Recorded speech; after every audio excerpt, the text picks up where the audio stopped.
Hello everyone, नमस्ते to all. तो मैं जो वीडियो सीरीज बनाने जा रहा हूँ उसमें मैं बिहार और झारखंड के 12 से 14 जैन धर्मस्थलों को कवर करूँगा। Yes, I am going to make a video series where we will cover around 12 to 14 destination in Bihar and Jharkhand. तो आप जो देख रहे हैं वो है पारसनाथ हिल। जी हाँ, शिखर जी। तो यहाँ लोग वंदना करने के लिए आते हैं। वो लोग यहाँ 1 या 2 वंदना करते हैं और वापस चले जाते हैं। पर आप इसके अलावा वहाँ पर पर्वत की परिक्रमा भी कर सकते हैं। Yes, there are lot of stuff to do around Shikhar ji. वहाँ पर सिर्फ आपको 28 किलोमीटर की वंदना ही नहीं करनी होती, उसके अलावा भी आपके पास बहुत सारे ऑप्शन हैं। जैसे आप पर्वत की परिक्रमा भी कर सकते हैं। पर्वत की परिक्रमा लगभग 54 किलोमीटर की होती थी, जो पहले पैदल होती थी, पर अब रास्ता खराब होने के कारण इसे टूर एंड ट्रेवल्स वालों के थ्रू मोटर व्हीकल से किया जाता है। तो इसमें आप जो मैप देख रहे हैं उसमें आप पार्श्वनाथ से शुरुआत करते हैं, कल्याण निकेतन मंदिर जाते हैं, फिर पालगंज के दर्शन करते हैं, गिरिडीह जाते हैं और गिरिडीह से पूरा कवर करते हुए आप दहिया जी धनबाद जाते हैं। धनबाद के बाद आप निम्या घाट मंदिर के दर्शन करने जाते हैं। वहां से आप भगवान की टोंक को आराम से देख सकते हैं पहाड़ पर, और फिर पार्श्वनाथ में स्टे होते हुए इस यात्रा को समाप्त करते हैं। तो आपने अभी तक देखा कि हम एक दिन इस यात्रा के लिए परिक्रमा के लिए रिजर्व कर सकते हैं, एक दिन हम पर्वत दर्शन के लिए जा सकते हैं। वीडियो में आगे मैं आपको पंचतीर्थ यात्रा के बारे में भी बताऊंगा, लेकिन उससे पहले मैं जैन धर्म और जैनिज्म के बारे में कुछ डिस्कस करना चाहता हूं। Yes, I want to discuss something important about the Jainism and Jains across the country and the world. हम कर्नाटका, केरला और तमिलनाडु से साफ हो चुके हैं। कभी आपने सोचा कि जो केरला, तमिलनाडु, कर्नाटका के जो मंदिर थे, जैन मंदिर थे, वो हिंदू धर्म में कैसे बदल गए? Have you ever thought that how the Jainism have been eradicated from major part of the country? इन सब सवालों के उत्तर देने से पहले आपसे कुछ और सवाल मैं पूछना चाहता हूँ। क्या आप बेलगांव के पास सदलगा गए हैं? क्या आपने कभी गिरनार जाने का सोचा है? अगर इन सब सवालों के जवाब नहीं है या आप ना में देते हैं तो आपको पता है आप क्या गलत कर रहे हैं। आपके इसी रवैये के कारण तिरुपति भी आपके यहाँ से चला गया। अगर आपको तिरुपति के बारे में और जानना है तो सुब्रमण्यम स्वामी का इंटरव्यू है, उसे सुने। उसमें बताया गया है कैसे एक जैन मंदिर को हिंदू मंदिर में बदला गया। उस समय साउथ के बहुत से जैन मंदिरों को हिंदू मंदिरों में बदला गया ताकि उन्हें अटैक से बचाया जा सके।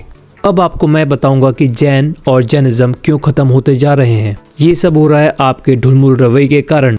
आपने पैसे कमाने के लिए अपने धर्म और अपने मंदिरों को अकेले छोड़ दिया। आपने पैसे को चुना और धर्म को छोड़ दिया। You chosen money over the religion. आप पारसनाथ जाते हैं छुट्टियां मनाने के लिए। आप जूते पहन के पहाड़ की चढ़ाई करते हैं, चंपापुर से सिल्क की साड़ियाँ खरीदते हैं। और तो और आज की जनरेशन को जैनिज्म और जैन्स के बारे में कुछ नहीं पता। They know nothing about their religion and they feel ashamed about it. और इन्हीं सवालों के साथ मैं आपको छोड़े जा रहा हूँ और आखिर में इतना ही कहूँगा कि भारत के कोने कोने के जैन मंदिरों में जाएं, वहाँ कुछ ना कुछ दान करें, स्थानीय निवासी लोकल्स की मदद करें। वही हैं जो आपके मंदिरों की रक्षा कर रहे हैं और आगे भी करते रहेंगे। यदि आपने उनकी मदद नहीं करी तो आपके ये मंदिर भी ख़त्म हो जाएंगे। चलिए, ज्ञान की बातें काफ़ी हो गई। आप इन सब सवालों के जवाब ढूंढिएगा और कमेंट में बताइएगा। आपको मैंने पहले पार्ट में बताया कि एक दिन की परिक्रमा के लिए आप क्या कर सकते हैं। उसके बाद यदि आपको पंचतीर्थ की यात्रा करनी है जो कि 3 दिनों की होती है, तो उसके लिए पहले दिन आपको अर्ली मॉर्निंग पारसनाथ से निकलना पड़ेगा। सुबह 8 बजे निकल सकते हैं। फिर आप जाएंगे गिरिडीह, वहाँ 2 मंदिर हैं। उसके बाद आप जाएंगे देवघर। देवघर भी झारखंड में ही है, वहाँ पर एक जैन मंदिर है। उसके बाद मलयपुर जाएंगे, जो जमुई में पड़ता है। मलयपुर होने के बाद आप जा सकते हैं चंपापुर। चंपापुर जो कि भागलपुर में पड़ता है। चंपापुर जाने से पहले आप मंदारगिरी भी जा सकते हैं। चंपापुर, भागलपुर जो कि आपका नाइट स्टे होता है।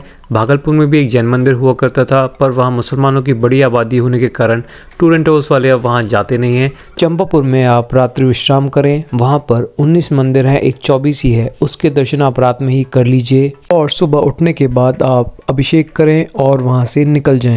आपका ये सिद्ध क्षेत्र भी बारूद के ढेर पर बैठा हुआ है। ऐसा मैं क्यों बोल रहा हूँ वो आप मेरे वीडियो में आगे देखिएगा। जिस धर्म से आपके मंदिरों को खतरा है, आप उन्हीं के व्यापारों को बढ़ा रहे हैं। आप उनसे सिल्क की साड़ी खरीद रहे हैं। सोचिएगा इस सब के बारे में। तो आप चंपापुर में नाइट स्टे करेंगे, अच्छे से आराम करें, क्योंकि अगले दिन आपका बहुत हैक्टिक होने वाला है। आपको लगभग 300 किलोमीटर ट्रेवल करना पड़ेगा। तो चलिए मैं आपको लेके चलता हूँ डे 2 के टूर पर। दूसरे दिन की जर्नी काफ़ी लंबी है। हम कुल मिलाकर 3 डेस्टिनेशन कवर करेंगे, पर ट्रेवल ज़्यादा है। तो सुबह आप चंपापुर से अभिषेक करके 5 से 6 बजे निकल सकते हैं। चंपापुर से होने के बाद आपको निकलना पड़ेगा सीधे, आप अगले डेस्टिनेशन पे पहुंचेंगे जो कि है आपका नवादा। नवादा होने के बाद पास में ही एक गुनावा जी का जैन मंदिर है, उसको कवर करेंगे और आप पहुंचेंगे पावापुरी। पावापुरी में भगवान महावीर का मोक्ष कल्याण है और तप कल्याण था। वहाँ कुल मिलाकर 3 मंदिर हैं। जो सबसे पुराना मंदिर है वो 5000-6000 साल पुराना है, जिसके साथ धर्मशाला भी है। वहाँ पर एक जल मंदिर भी है, इसके अलावा एक पांडुशिला मंदिर भी है। अगर आप दिवाली के निर्वाण लड्डू चढ़ाने के लिए जा रहे हैं तो उसके लिए आपको ये तीनों मंदिर पहले दिन के रात में ही कर लेना चाहिए। दिवाली के उपलक्ष्य पर यह जल मंदिर रात भर खुला रहता है और निर्वाण लाडू चढ़ाने की प्रक्रिया सुबह 4 बजे दिवाली के दिन शुरू होती है। निर्वाण लाडू चढ़ाने की प्रक्रिया को आप 4 से 7 बजे के बीच खत्म करके पावापुरी से निकल सकते हैं। तीसरे दिन की यात्रा को शुरू करने से पहले मैं आपको बताना चाहूँगा, यदि आप वैशाली, मुजफ्फरपुर या और भी सिद्ध क्षेत्र बिहार के जाना चाहते हैं तो टूर एंड ट्रेवल्स वालों के थ्रू बुकिंग कर सकते हैं। वो आपको ये सिद्ध क्षेत्र घुमाएंगे। आपको पता ही होगा कि बिहार, तक्षशिला ये सब जैनों का गढ़ रहा है, पर अफसोस वहाँ पर जैन परिवार अब ना के बराबर हैं। तो सुबह पावापुरी में लड्डू चढ़ाकर आप 7 बजे पावापुरी से निकल सकते हैं और पावापुरी से निकलने के बाद आप पहुँचेंगे कुंडलपुर, जो कि भगवान महावीर का जन्म कल्याणक है। कुंडलपुर नालंदा जिले में पड़ता है। यहाँ पर नालंदा यूनिवर्सिटी भी थी, जिसमें हिंदू और जैन धर्म के ग्रंथ को अलाउद्दीन खिलजी ने जला दिया था। उसके बाद आप पहुँचेंगे राजगीर। राजगीर में नीचे 2 जैन मंदिर हैं और 5 पहाड़ियाँ हैं, तो इन्हें एक दिन में कवर करना बहुत ही मुश्किल होता है। यदि आपको पूरी 5 पहाड़ी की वंदना करनी है तो उसके लिए एक दिन आपको राजगीर में रुकना पड़ेगा। उसके आसपास बहुत सारी साइट सीइंग है, जैसे रोपवे, ग्लास ब्रिज या स्तूपा, कुछ भी आप देख सकते हैं। उसके बाद आप चाहें तो राजगीर से अपने घर की ओर प्रस्थान कर सकते हैं या बोध गया जा सकते हैं, जहां पर महाबोधि वृक्ष और बुद्धा टेम्पल की आप दर्शन कर सकते हैं। आप राजगीर से बनारस की ओर भी जा सकते हैं या गया से आप वापस अपने घर की ओर निकल सकते हैं। ये ऑप्शन आपको टूर एंड ट्रेवल्स वाले प्रोवाइड करते हैं। इसके लिए वो एक्स्ट्रा चार्ज नहीं करते, ये फैसिलिटी उनकी तरफ से ही प्रोवाइड की जाती है। तो अभी तक मैंने आपको इस वीडियो में बताया कि हम कैसे पंचतीर्थ यात्रा का शुरुआत कर सकते हैं। हम शिखर जी होते हुए गिरिडीह, देवघर, मंदारगिरी, भागलपुर, चंपापुर, फिर चंपापुर से नवादा, गुनावा और फिर पावापुरी जाएंगे। पावापुरी के बाद हम कुंडलपुर जाते हुए नालंदा जाएंगे। राजगीर होते हुए गया में अपनी यात्रा का समापन करेंगे। तो इस तरीके से हम बिहार, झारखंड के महत्वपूर्ण जैन तीर्थ स्थलों की दर्शन और वंदना करते हैं। तो मान लीजिए यदि आपने अपना शिखर जी का टूर 7 दिन का प्लान किया है तो उसमें आप पहले दिन आप पर्वत की एक वंदना कराएं, एक दिन नेक्स्ट डे आप ब्रेक लें, उसके अगले दिन आप चाहें तो दूसरी वंदना भी कर सकते हैं। पर्वत की वंदना जो कि लगभग 27 किलोमीटर का ट्रैक है, 10 किलोमीटर ऊपर जाना, 8 किलोमीटर की टोंक और 9 किलोमीटर वापस आना, उसे आप नंगे पैर ही करें। ओल्ड एज लोगों के लिए डोली की व्यवस्था है, बच्चे भी उसको ऑप्ट कर सकते हैं। और याद रखें कि आप पर्वत की वंदना करते समय वहाँ कुछ खाएं ना, खरीद के पर्वत को साफ रखें और बिना जूते चप्पलों के ही वंदना को पूरा करें। ये बात हुई पर्वत वंदना की। अब बात करते हैं पर्वत परिक्रमा और पंचतीर्थ यात्रा की, जिसके लिए हमें टूर एंड ट्रेवल्स के थ्रू बुकिंग करनी पड़ेगी। पारसनाथ में बहुत सारे टूर एंड ट्रेवल्स वाले हैं, सारे के सारे कोऑपरेटिव और हेल्पफुल हैं। उन सभी के पास एक ही प्लान है जिसको वो आपके सुविधा अनुसार मॉडिफाई कर सकते हैं। याद रहे यदि आप ग्रुप में जाएंगे तो आपको बहुत ही चीप पड़ेगा, पर ग्रुप में जाने से इफेक्ट ये होगा कि आप सारे के सारे मंदिर अच्छे से दर्शन नहीं कर पाएंगे। हमने ऐसे ही एक टूर एंड ट्रेवल्स वालों से बात की, वो आपको बताएंगे कि उनके पास क्या प्लान है। तो चलिए सुनते हैं विनोद राम जी को। हमारे यहाँ ये 3 दिन का कार्यक्रम है। 3 दिन में क्या है, ये जितने भी तीर्थ स्थल हैं, अपना गिरिडीह, देवघर, मंदारगिर, भागलपुर, चंपापुर पहला नाइट स्टे जी। रात में अपना आरती भजन कीजिए, खाना खाइए, विश्राम कीजिए जी। उसके बाद सुबह वहाँ जो है अपना चंपापुर में नहा धोकर दर्शन कीजिए। दर्शन करने के बाद अपना चाय नाश्ता करके निकल जाइए। नवादा, गुनावा ये 10-10 मिनट का दर्शन है जी। उतरने चढ़ने में जो समय लगे आपका जी। और आ गए आप पावापुरी। दोपहर का भोजन आप पावापुरी में लीजिए। वहाँ जल मंदिर है, समूहशरण है, गांव मंदिर है, ये सब जो है दर्शनीय चीज है। तो दूसरे दिन का विश्राम आपको पावापुरी में करना? नहीं, दूसरे दिन का पावापुरी विश्राम हम लोग पहले करते थे जब रास्ते खराब थे। रास्ता खराब थे जिसके वजह से हम लोग को 10 घंटा 12 घंटा लग जाता था पावापुरी आने में। तो वहाँ क्या था कि रात हो जाता था तो दर्शन हो नहीं पाता था। अब क्या रास्ता अच्छा हो गया है तो 4 से 5 घंटा में पावापुरी पहुँच जाता है। ठीक है। तो अपना जो है 8 बजे भी चले तो 12 बजे पावापुरी पहुँच गए। पावापुरी में अपना जो है घूम भी लिए 2 घंटा 3 घंटा। ठीक है। और अपना खाना वाना खा लिए वहीं। और अभी वर्तमान में जो है कुंडलपुर में ज़्यादा यात्री रुकते हैं। अच्छा। लेकिन क्या है, आपका जो है लड्डू चढ़ाना है तो आप अपना पावापुरी में ही रुक जाइए। पावापुर में रुक गए अपना, और सुबह जो है अपना निर्वाण लड्डू चढ़ाएं। और चढ़ाने के बाद जो है देखने तो अपना जो है रात में ही देख लेंगे सारा चीज़ जो है, लाइट वगैरह जो है, चाहे पावापुरी का मंदिर वगैरह सब उस दिन ही देख लेंगे। सुबह सिर्फ निर्वाण लड्डू चढ़ा के अपना दर्शन कीजिए और फिर वहाँ निकल जाएंगे। कुंडलपुर अपना भगवान महावीर स्वामी की जन्मभूमि है, वहाँ दर्शन का लाभ लीजिए जी। तीसरे दिन कुंडलपुर जाकर कुंडलपुर, फिर उसके बाद जो है नालंदा देखिए जी, और नालंदा देख के राजगिरी आ जाइए। ठीक है। राजगिरी के बाद आपका ऑप्शन भी है कि आप गया भी ड्रॉप कर सकते हो, गया में बोध गया भी दिखा सकते हैं। देखिए सबसे बड़ा चीज है कि राजगिरी जो है अंतिम दर्शन है, ये पारा घूमते हुए। इसमें आप देखिएगा जो है आपका जो है मंदारगिरी, चंपापुर, पावापुर, कुंडलपुर, राजगिरी, ये जो 5 है सिद्ध क्षेत्र। ठीक है, ये पांचों जो है सिद्ध क्षेत्र हो गया। और पूरे ये कार्यक्रम को जो है पंचतीर्थ यात्रा कहते हैं जी। जबकि घूमने वाली 11 चीजें हैं, पर 5 मुख्य तीर्थ हैं यहाँ पर। और राजगिरी जो है पंच पहाड़ी हो गई है। ठीक है, 5 पर्वतों की श्रृंखला पंच पहाड़ी हो गई। इसलिए पूरे ये कार्यक्रम को जो है हम लोग पंचतीर्थ यात्रा कहते हैं। राजगिरी में समाप्त होने के बाद फिर यात्री का जहाँ से भी टिकट होता है, जैसे राजगिरी अंतिम दर्शन हो गया, राजगिरी घूमने के बाद बहुत सारे यात्री हैं जिनका पारसनाथ से ट्रेन होता है, तो वो फिर राजगिरी से पारसनाथ आ जाते हैं। वो जिनका गया से है, गया चले जाते हैं। बहुत क्या है राजगिरी में रुक जाते हैं, क्योंकि राजगिरी से भी सेवा है बनारस के लिए। बनारस रेलवे स्टेशन रात में 11:30 बजे और सुबह का 8 बजे ये प्रतिदिन बनारस के लिए ट्रेन है। तो जहाँ पर भी ट्रेन होती है वहाँ पर उनको सहूलियत है कि आप छुड़वा देते हैं। बहुत सारे का पटना से टिकट होता है, तो पटना हम लोग छोड़ देते हैं। ठीक है। और ये दिगंबर लोगों के लिए हो गए, श्वेतांबर के लिए क्या प्लान है आपके? श्वेतांबर के लिए सर ये प्लान है, श्वेतांबर लोग इससे मंदारगिरी वगैरह नहीं जाते जी।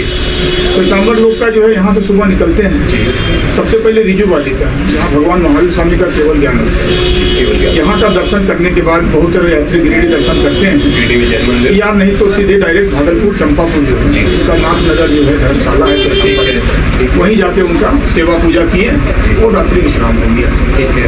सुबह अपना वहाँ से दर्शन उत्सव करके निकल गए। सबसे पहले आ जाते हैं लछवाड़, लेकिन बहुत सारे यात्री को ये भी मालूम है और बहुत सारे लोग नहीं करवाते। लछवाड़ और चंपापुर के बीच में जो है एक टाकंडी है, जहाँ सुखदीन और भगवान का जो है भगवान का मंदिर है, श्वेतांबर लोग के हिसाब से। जैसे अपना दिगंबर मत के अनुसार जो है ये अपना रिजुवाली का श्वेतांबर मत के अनुसार दिगंबर लोग नहीं जाते, लेकिन बहुत सारे ऐसे यात्री हैं जो दिगंबर हो या श्वेतांबर हो, तो दर्शन का चीज है, दर्शन करते हैं। एक पालगंज आ जाता है बीच में, जहाँ भगवान पार्श्वनाथ की चौथे ताल की प्रतिमा विराजमान है। शिखरजी और गिरिडीह के बीच में जो है रोड से हटके 2 किलोमीटर अंदर गाँव में है। अच्छा, वो जो हाँ वो भी जाते हैं। हाँ, वो चौथे ताल का प्रतिमा है वहाँ। वहाँ भगवान पार्श्वनाथ की चौथे तालीम प्रतिमा जो है विराजमान है। तो गुड़ावा जाते हैं, फिर ये तीसरे नंबर आगे क्या करते हैं? गुनावा जी के बाद पावापुरी, वो भी उनका जैसे एक पावापुरी में इनका नाइट स्टे हो जाता है। कारण क्या है कि लछवाड़ जो है उसमें लछवाड़ में समय लगता है। लछवाड़ में जो है छतरी पहाड़ है, अच्छा, जिसको छतरी कुंड कहते हैं। अच्छा, उसकी क्या विशेषता? वो भी 7 पहाड़ के बाद जो है वो मंदिर है। भगवान महावीर का जन्म वहीं हुआ है। ये श्वेतांबर लोगों की मान्यता के अनुसार दिगंबर का कुंडलपुर में हुआ। ठीक है। और पावापुरी दोनों का कॉमन है। और अभी जो है आपका जो है वैशाली में भी जो है मंदिर बन रहा है भगवान महावीर स्वामी का जन्म। वैशाली और मुजफ्फरपुर आप कवर नहीं करते? नहीं, ये सब वो थोड़ा दूर हो जाता है। ये क्या होता है, बहुत सारे यात्री इच्छुक होते हैं कि हमको वहाँ जाना है और वहाँ जाने के बाद पटना या गया छोड़ना। अच्छा, तो उनका अलग से तो अलग उनका एक पैकेज बना देते हैं हम लोग। जो खर्च आता है उसको बता देते हैं, जरूरत के हिसाब से लेते हैं। आखिरी में जब गाड़ी छोड़ते हैं तो फाइनल उनसे। तो श्वेतांबर और दिगंबर में फर्क कितना है? पहले दिन का जो है, बाकी तो कुंडलपुर और कुंडलपुर जो है उनका अलग है, उनका अलग वही है, मंदिर अलग। जैसे शिखर जी है तो शिखर जी में मंदिर अलग अलग है। हाँ हाँ, धर्म नाम तो शिखर जी है, जैन तो दोनों है, पर मान्यता थोड़ी अलग। हाँ, लेकिन अभी वर्तमान समय में ऐसा कुछ नहीं है। अब तो श्वेतांबर और दिगंबर ऐसा हो गया है कि जो भी दिगंबर यात्री जाते हैं वो बोलते हैं श्वेतांबर में देखेंगे, तो फिर रिलेशन जुड़ गया श्वेतांबर दिगंबर में। वो तो 2 पंथ अलग। अब श्वेतांबर है तो भाई मेरी परिवार जो है सम्मान दर्शन करेंगे। ठीक है। तो बाकी तीसरे दिन का राजगीर नालंदा उनका भी रहता है? हाँ, सब रहता है। ठीक है। सिर्फ मंदारगिरी देवघर ये सब जो है नहीं रहता जी। और ये परिक्रमा की ये जो है ये पहाड़ की परिक्रमा है। सबसे पहले ये क्या है, पैदल होता था। पैदल होता था, 54 किलोमीटर का है। तो यात्री लोग जो है ग्रुप में संग बना के जो है 50 का, 25 का, 100 का, 200 का 500 तक जो है परिक्रमा जो है पैदल की है, 54 किलोमीटर का। ये पहाड़ के किनारे किनारे से पर आपके द्वारा मोटर से होता है, लेकिन क्या अभी क्या रास्ते भी खराब हो गए हैं, पानी उनी पड़ गया, पेड़ हो गया, घास गिर गया है, तो रास्ते खराब हो गए हैं, जिस वजह से क्या है उतना इंटरेस्ट भी लोग नहीं ले रहे हैं। मेहनत भी ज्यादा है। हाँ, तो हम लोग क्या है पहाड़ का परिक्रमा चालू रहे, इसके लिए ये प्रोग्राम बना दिया है। अच्छा। पहाड़ का एक चक्कर हो जाएगा गाड़ी से, जो पैदल नहीं कर सकते हैं, और उसके बीच में ये सब मंदिर आ जाता है, तो मंदिर भी कवर हो जाता है, हाँ, उनकी परिक्रमा भी पूरी हो जाती ये क्या है धनबाद जो है धैया मंदिर धनबाद, ये धनबाद जो है आपका पहाड़ का अंतिम छोर है। पालगंज गिरिडीह होते हुए लोग धनबाद का अंतिम छोर में धनबाद जाते लग जाता है हैं। वहाँ। वहाँ पहाड़ खत्म हो जाता है, उसको टप के फिर पहाड़ के उस पार चले जाते हैं। अच्छा। तो जो है उधर निमिया घाट होते हुए पूरा परिक्रमा हो गया। आप ये देखिएगा, ये परिक्रमा यही है। गिरिडीह है, गिरिडीह के बाद हम लोग यहाँ निकल जाते हैं। ये देखिए, अब ये पहाड़ परिक्रमा शुरू हुआ आपका शिखर जी से। सबसे पहले इसमें कल्याण निकेतन का आता है, जो लिखा हुआ नहीं है। उसके बाद पालगंज मंदिर आ जाता है, भगवान पार्श्वनाथ की चौथे काल की प्रतिमा विराजमान है। उसके बाद गिरिडीह मंदिर, गिरिडीह बाद जो है सीधा जो है हम लोग धनबाद पहुंच जाते हैं। इसी के बीच में ये पहाड़ है, और यहाँ आने के बाद पहाड़ के कुछ छोर हो गया। इसमें आपका जो है अगर मौसम साफ रहा तो आपका जो है पार्श्वनाथ भगवान का टोप, आपका जल मंदिर जो है वहाँ से दिखता है, वहाँ से नीचे से दिखता है, नीचे से रोड से जो है हाँ। वहाँ क्लियर दिखता है। मेन हाईवे जो दिखता है वही है, यही हाईवे है नंबर 2। ये है Howrah Delhi number 2 GT road. GT road national highway.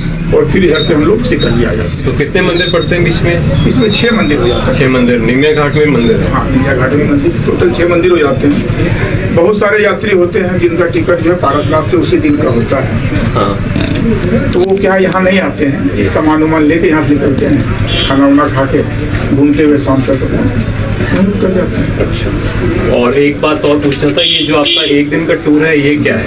एक दिन का टूर ऐसा है जिसे बहुत सारे यात्री चंपापुर कर लेते हैं, दर्शन पहले हो जाता है, या फिर जो है जिनके पास समय का अभाव होता है तब वो क्या है दोनों मंदारगिरी चंपापुर अलग साइड में हो जाते हैं। तो ये सीधा में 2 दिन में अपना आराम से पहले दिन यहाँ से निकलते हैं, गिरिडीह दर्शन करवा देते हैं। गिरिडीह के बाद जो है रास्ता बदल जाता है। हाँ, क्योंकि ये अलग अलग दिशा में है। अगर श्वेतांबर यात्री रहे तो रिजुवालिका भी इसमें हो जाता है। अच्छा, रिजुवालिका, गिरिडीह, उसके बाद नवादा, गुनावा, पावापुरी में दोपहर का खाना खाइए, दर्शन वर्शन करके निकलिए। कुंडलपुर नालंदा करके राजगिरी होल्ड कर जाते हैं, या फिर कुंडलपुर होल्ड कर जाते हैं। दोनों में डिस्टेंस 15 किलोमीटर का है। तो ये 8 चीजें आप एक दिन में कवर हो जाती है? कोई दर्शन नहीं है, 10 उतरना चढ़ना जो है। अच्छा, मेन तो पहले दिन का ये एक दिन की यात्रा में जो है, अगर महत्वपूर्ण नगर है तो पावापुर कुंडलपुर है, और राजगीर जाके तो हम लोग सो जाते हैं, जिन देखना होता नहीं। तो समझिए 2 ही चीज दर्शन है। ये तो अपना उतरने चढ़ने में 10-20 मिनट आधा घंटा लगा। कोई यात्री टाइम लगाता है उसमें, तो फिर वो कुछ नहीं, उसमें क्या दिक्कत है। अरे हम गाड़ी आपको यात्रा कराने ले जा रहे हैं, बहुत यात्री को पसंद आ गया कोई जगह, आधा घंटा की जगह 1 घंटा रुक गए, तो उसके लिए कोई जगह छूट जाए, कोई यात्री नहीं, को परेशानी छूटता नहीं है, नहीं छूटता है। छूटता भी नहीं है, क्योंकि नवादा और गुनावा ये सब ज्यादा लंबा समय नहीं लगता। ठीक। अगर श्वेतांबर की बात कीजिए तो ये आपका जो है रिजुवालिका, वहाँ क्या मंदिर अच्छा बन रहा है, धर्मशाला ही बन रहा है, तो वहाँ क्या समय आधा घंटा लग जाता है। ठीक है, धन्यवाद इन्फॉर्मेशन के लिए। तो आपको ये वीडियो देखकर पता चल ही चुका होगा कि आगे के वीक में हम क्या क्या देखने वाले हैं। उन वीडियोस को फॉलो करने के लिए आप बेल आइकन दबा सकते हैं। इस वीडियो को लाइक करें, शेयर करें और कमेंट बॉक्स में बताएं कि आपको ये वीडियो कैसा लगा। Thanks for watching.